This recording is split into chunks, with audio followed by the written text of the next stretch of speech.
할렐루야. 아멘. 하나님의 은혜가 함께하기를 간절히 바랍니다. 아멘. 먼저 오늘 15절에 보니까 내 형제가 죄를 범하거든 이렇게 말씀을 시작을 하고 있습니다. 이 형제가 누굴까? 그것은 우리 18장 15절을 읽었는데 18장 1절에 보면은 제자들이 예수께 가서 질문을 해요. 천국에서는 누가 큽니까? 그래서 이 말씀이 이 15절까지 계속 이어지거든요. 그러니까 여기서 형제라고 하면은 누구를 얘기할까요? 바로 제자들을 얘기한 거예요. 또 오늘 우리에게 이 말씀을 적용하면은 내 형제가 라고 했을 때 이 형제는 성도들을 얘기한 거예요. 그런데 죄를 범하거든 이렇게 표현을 했어요. 여기에 한 가지 단어가 빠졌는데 너에게 죄를 범하거든. 이 너에게라고 하는 것이 빠진 거예요. 너에게 죄를 범하거든. 그럼 죄를 범한다? 나에게 죄를 범한다? 도대체 이게 무슨 죄일까? 무슨 죄일까? 이것을 우리가 먼저 잘 이해를 해야 돼요. 앞서 18장 1절에서 제자들이 예수님께 나와서 천국에선 누가 큽니까? 라고 하는 질문을 했다고 지난 수요일날 말씀을 드렸었죠. 여기서 천국에선 누가 큽니까? 라고 하는 것은 질문하는 이 의도는 몰라서 질문한 것이 아니라 내가 큰 사람이죠 라고 하는 뜻으로 예수님의 말을 빌려서 인정받으려고 예수님께 질문한 거예요. 왜냐? 앞서서 이 제자들이 예수님이 변화산으로 가실 때에 이 제자 셋, 베드로, 야고보, 요한 이 세 명의 제자가 예수님과 함께 변화산에 올라갔거든요. 근데 산 아래에서는 다른 제자들은 귀신을 쫓아내지 못해가지고서 논쟁이 벌어지고 그야말로 난처한 상황에 빠져 있는 상황에 있었던 거예요. 그리고 나서 예수님이 내려와서 그 귀신을 내어 쫓고 제자들은 예수님에게 질문하죠. 예수님, 우리는 왜 안 됐습니까? 그러면서 이 제자들이 그 이후에 계속 이 말씀과 연결되어져 있는 거예요. 그러니까는 앞서 1절에서 천국에서는 누가 큽니까? 라고 하는 이 질문은 누가 했을 것 같아요? 변화산에 올라가서 예수님의 변화된 모습을 체험한 제자들이 이 질문했을 가능성이 많지요. 산 아래에서 귀신 쫓아내지 못해가지고서 전전긍긍하는 제자들은 아닐 가능성이 더 많은 거죠. 그러니까 소위 말하면 천국에서 누가 큽니까? 라고 하는 것은 내가 크지요. 내가 그래도 이 제자들 가운데서는 잘난 사람이죠. 라고 하는 것을 인정받으려고 했던 질문이었던 거예요. 오늘 그 질문이 쭉 이어지면서 내 형제가 너에게 죄를 범하거든. 18장 10절에 그 말씀이 어떻게 이어지냐면은 너희 중에 하나라도 이 작은 자 하나라도 업신여기지 말아라. 이런 말씀을 예수님이 하세요. 그러니까 작은 자 하나, 소위 말하면 제자들 가운데서 잘나지 못한 사람이라 할지라도 그 사람을 업신여기면 안 된다. 라고 하는 말씀이었어요. 오늘 그 업신여기는 것을 오늘 15절에 와서는 뭐라고 표현했느냐? 죄를 범하거든. 소위 말하면은 형제들이 곧 믿음의 제자들이 정말로 내가 부족하다고 나를 업신여기는 일, 바로 이 업신여기는 일을 성경은 죄를 범하거든 이렇게 표현한 거예요. 그렇게 해서 업신여기거든 가서 너는 그 사람과만 상대하여 뭐하라? 권고해라. 그러면 그 사람과만 상대해서 곧 두 사람이 서로 상대해가지고서 권고한다는 거죠. 그럼 권고는 어떤 권고를 하겠어요? 왜 너 나를 무시하니? 그러면 안 돼. 예수님이 오늘 우리를 제자로 삼아준 것은 불쌍한 사람, 가난한 사람, 그야말로 부족한 사람, 업신여기라고 한 것이 아니라 오히려 그 업신여기라고 하는 사람을 잘 돌봐주고 세워주려고 하는 거야. 그러니까 너 나 업신여기지 말어. 이런 식으로 권고를 하라는 거예요. 그렇게 해서 권고를 했는데 만약에 그 형제가 내 권고의 말을 들었어. 그러면 어떻게 되는 거예요? 그 사람은 곧 형제를 얻은 것이요. 소위 말하면 친구 하나를 얻은 것이다라는 거예요. 그런데 만약에 듣지를 않아. 왜? 너 못났잖아. 너 아무것도 못하잖아. 너 귀신도 못 내쫓지 못했잖아. 그러면서 소위 말하면 자기는 잘났다 그러면서 상대방을 그렇게 업신여기는 일들을 계속 한다면은 한두 사람을 데리고 가라는 거예요. 소위 말하면 나와 그 사람 말고 또 다른 사람을 데리고 가라는 거예요. 그렇게 해서 두세 사람의 그 입으로 증인이 되게 하라는 거예요. 맞아. 아무개가 이 사람을 업신여겼어. 아무개가 이 사람을 죄인 취급을 했어.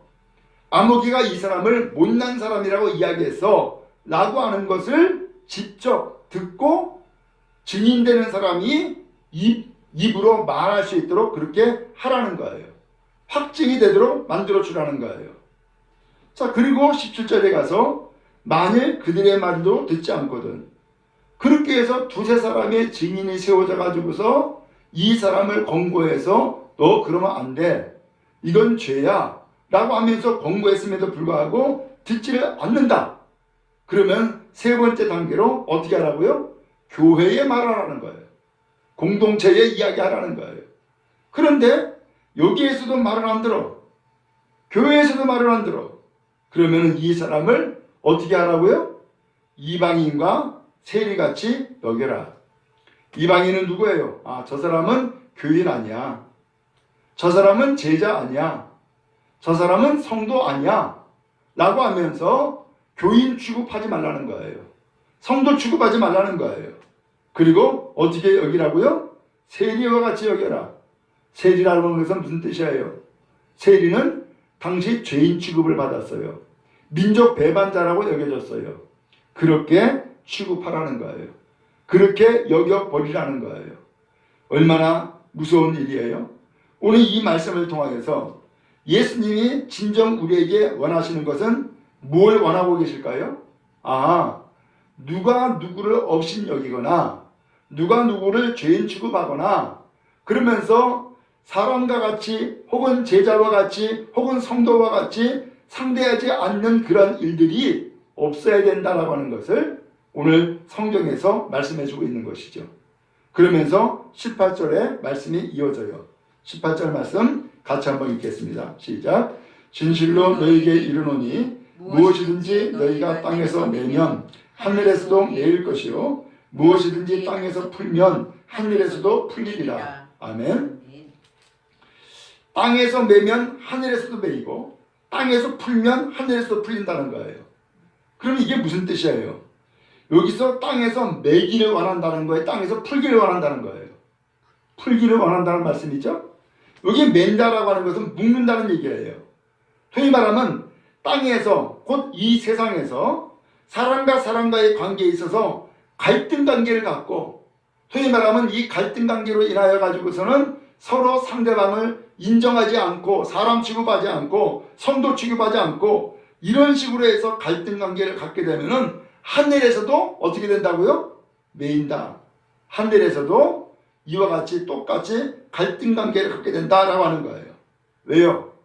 하늘에서는 누가 보고 계실까요? 하나님이 다 지켜보고 계시기 때문인 것이죠. 그러므로 이 세상에서 엉터리로 살고 있는데 하나님 나라에 올라가 가지고서는 올바르게 잘되게 그러한 관계를 이루면서 살아갈 수가 없다는 거예요. 왜? 하나님이 이 세상에서 하고 있는 일을 다 보고 있기 때문에 알고 있기 때문에 한편 무엇이든지 땅에서 풀면 하늘에서도 풀린다. 그랬어요. 푼다는 건 뭐예요? 그것은 갈등 관계를 화해와 용서와 사랑으로 푸는 걸 얘기하는 거예요. 이렇게 해서 풀어버리면 하늘에서도 어떻게 된다고요? 풀린다. 왜? 하나님이 다 보고 계시기 때문에 하나님이 그렇게 푸는 것을 기뻐하시기 때문에 하늘에서도 풀린다라고 말씀해주고 있는 거죠. 오늘 이 성경에서 우리가 이 세상에 속해 있고 이 세상에서 사람과의 관계를 가지고서 살아가요. 오늘 주님은 오늘 우리가 어떤 관계를 이루며 살기를 원하신다고요? 갈등이 아니라 혹은 업신여김이나 죄를 범하거나 정죄하는 관계가 아니라 오늘 화해와 용서 그리고 사랑의 관계로 이 땅에서 풀며 살기를 원하시는 것을 말씀해주고 있는 것이죠. 그런 의미에서 푸는 역사가 우리에게 임하기를 간절히 바랍니다.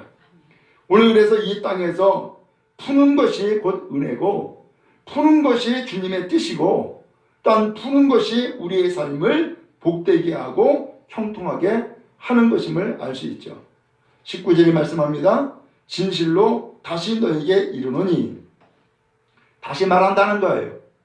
그러면서 예수님이 다시금 말씀하시는데 너희 중에 두 사람이 땅에서 합심하여 무엇이든지 구하면 하늘에 계신 내 아버지께서 그들을 위하여 이루게 하시리라. 그럼 왜 두 사람이라고 표현을 했어요? 너희 중에 두 사람. 그럼 너희 중이라는 것은 아까 누구라 그랬죠? 제자들, 성도들이에요. 성도들 가운데 두 사람, 이 두 사람이 지금 무슨 관계를 가지고 있었어요? 갈등 관계, 죄를 범하는 관계를 가지고 있었잖아요. 근데 이 죄를 범하는 관계가 이젠 다 풀어지고 화해를 해가지고서 이제 이 두 사람이 서로 마음과 뜻을 합해가지고서 우리 함께 기도하자 라고 한다면 하나님께서는 하늘에 계신 하나님께서는 그들을 위해서 이루게 하시리라. 그 기도를 들으신다는 거예요. 그러면 두 사람이 합심하여서 야 우리가 잘못했네. 우리가 이렇게 갈등을 갖는 관계가 되어짐으로써 우리 제자 공동체가 영 분위기가 안 좋아졌어. 이거 우리 잘못했네. 우리 그러지 말고 우리 화해하고 이제 하나님 앞에 기도하자. 서로 용서하고 이제는 사랑하고 이제는 하나님의 뜻에 합당한 삶을 살도록 위해서 우리 먼저 기도하자. 그래 좋아. 함께 기도하자. 라고 하면은 하나님께서 하늘에 계신 하나님께서 그 기도를 이루어 주신다는 거예요. 바로 이 말씀을 오늘 성경이 해주고 있는 것이죠. 하나님은 오늘 우리가 이 세상에서 어떻게 살기를 원하시는 거예요? 이제는 갈등을 일으키거나 갈등 관계를 갖는 인생이 아니라 합심하고 화해하고 사랑하는 관계를 이루어 나갈 때에 하나님께서는 거기에 함께 하신다는 거예요. 하나님은 그 기도를 들으신다는 거예요. 그러면서 20절에 또 말씀했어요. 두세 사람이 내 이름으로 모인 곳에는 나도 그들 중에 있느니라. 그 두세 사람이 누구예요? 갈등 관계를 가지고 있었던 사람, 혹은 거기에 한 사람 더해서 증인이 되었던 사람, 이 사람까지 예수님의 이름으로 모여서 예수님의 이름으로 기도하면은 예수님도 함께하고 있다. 예수님이 왜? 기쁘기 때문에. 야 그래 잘하고 있어. 그렇게 하는 거야. 라고 하면서 기뻐하시기 때문에 예수님도 그들 가운데 함께 하신다는 거예요. 오늘 주님은 이와 같이 우리가 이 세상에서 참으로 갈등을 일으키는 관계 혹은 죄를 범하거나 정죄하는 일들 이것이 아니라 화해하고 사랑하고 용서하며 하나님 앞에 함께 부르짖고 기도하는 믿음의 사람이 되기를 원하시는 줄로 믿습니다. 오늘도 우리가 함께 기도할 때에 우리 주님이 우리와 함께 하시는 것을 믿고 함께 기도함으로 영광 돌리는 은혜의 시간 다 되어지기를 주님의 이름으로 축복합니다.